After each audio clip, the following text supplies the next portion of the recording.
के भारत में बाबा साहब के संविधान के रहते हुए जब हम बुद्धिज्म को अलग धर्म नहीं बना पाते हैं, अगर संविधान ये खत्म हो गया तब तो हमें ये अधिकार भी अलग होने का नहीं मिलेगा। मैं ये चिंतन में हो गया, मैं अकेला नहीं, बहुत सारे संगठनों की टीमें, बहुत सारे आदरणीय डॉक्टर आर.के. शाक्य जी ले,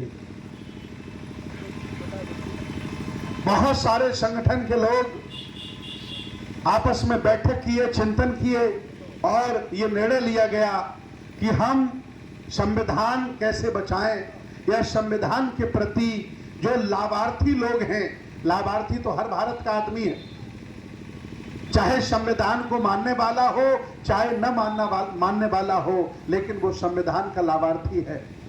ये तय हुआ कि भंते जी हमें गांव-गांव जाना पड़ेगा और लोगों को जागरूक करना पड़ेगा। उसी बैठक में ये तय हुआ कि सुनिया के हम सब लोग ये चिल्लाते हैं कि संविधान खतरे में है, संविधान ये लोग बदल रहे हैं, संविधान के खिलाफ ये काम कर रहे हैं। आखिर ये तय हो पहले कि इस देश भारत में संविधान के असली दुश्मन कौन है, संविधान के दुश्मन कौन है, पहले उनकी सूची बनाई जाए। तो उसी बैठक में हम लोगों ने सूची बनाई। इस देश भारत में लोकतंत्र और संविधान के 5-6 दुश्मन हैं। कौन कौन से दुश्मन हैं?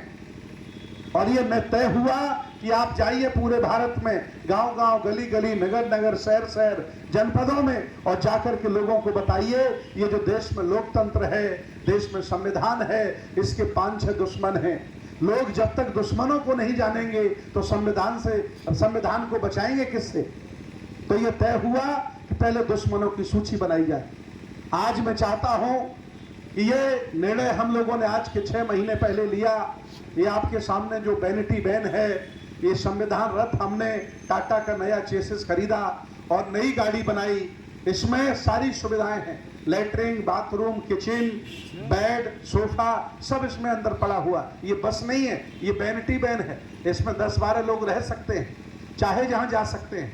पूरा चलता फिरता घर है ये, हम लोगों ने बनाया और गांव-गांव निकल पड़े हम लोग। और आज देखिए 500 कार्यक्रम आपकी तरह करने के बाद मैं आपके यहाँ आया हूँ। जितना संविधान हमें मान सम्मान देता है, उतना ही संविधान आपको मान सम्मान देता है। अब आपसे पूछा जाए कि आपने कितने कार्यक्रम किए, कितने लोगों को जगाया, कितना संविधान के बारे में लोगों को बताया, तो आपके पास कोई जवाब नहीं होगा। लेकिन मैं एक बौद्ध भिक्षु हूँ, ये मेरा काम नहीं है, फिर भी क्योंकि संविधान मुझे मान सम्मान देता है, इसलिए संविधान की रक्षा, सुरक्षा और उसकी जानकारी लोगों को देना, ये हमने अपनी जिम्मेदारी समझी और अपने जिंदा होने का फर्ज निभाया और मैं आपके जनपद में आया। हमारी बैठक में एक सुप्रीम कोर्ट के वकील ने कहा कि 2025 में आरएसएस को 100 साल पूरे हो रहे हैं। आरएसएस को जब 100 साल पूरे हो जाएंगे तो आरएसएस भारत के संविधान को बदलेगा और नया मनुस्मृति आधारित संविधान लागू करेगा। यह मुझे सुप्रीम कोर्ट के बड़े बड़े वकीलों ने बताया। मैं तो दंग रह गया कि जिस संविधान से हम आईएएस, पीसीएस, जजेस, डॉक्टर, इंजीनियर, नेता, अभिनेता, व्यापारी, सन्यासी, मास्टर, अपना अपना व्यापार धंधा, जहां चाहो वहां रहना, ये जो आजादी हमें मिली, ये जो मान सम्मान मिला, सब बर्बाद हो जाएगा। मैं आपको बताना चाहता हूं, ये जो चेहरे पर आपके चमक है, इसकी चमक कोई बहुत ज्यादा पुरानी नहीं है। इसकी उम्र 75 साल है।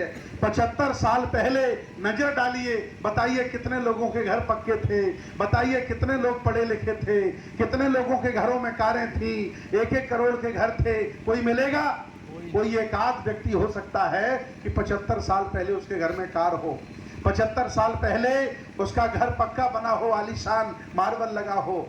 जो कुछ विकास है एससी, ओबीसी, माइनॉरिटी और सवर्ण जातियों के गरीब लोगों का, जो कुछ देश में विकास है, वो सब संविधान के चलते हुआ है।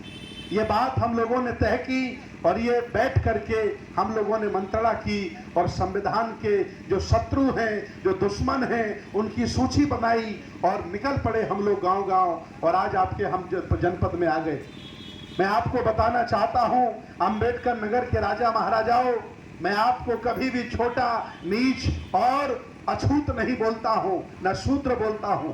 ये लोग वो बोलते हैं जो हमसे नफरत करते हैं। हमने इतिहास पढ़ा है, SC, ST, OBC, माइनॉरिटी में जितनी भी जातियां हैं, इस देश भारत के सभी शासक कभी न कभी रहे हैं। आप लोग कोई छोटे लोग नहीं हो, आप इस देश भारत के असली पुराने राजा महाराजा हो।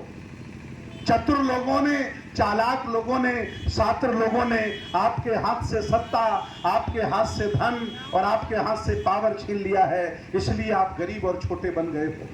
आज मैं आपको बताने आया हूं, इस देश भारत में संविधान और लोकतंत्र के दुश्मन 5 हैं। मेरी बात, आवाज समझ में आ रही है आपको? सब लोगों की समझ में आ रही? हम भोजपुरी भाषा नहीं जानते, लेकिन फिर भी आप हमारी हिंदी समझ पा रहे होंगे। बिल्कुल। संविधान का जो पहला दुश्मन है लोक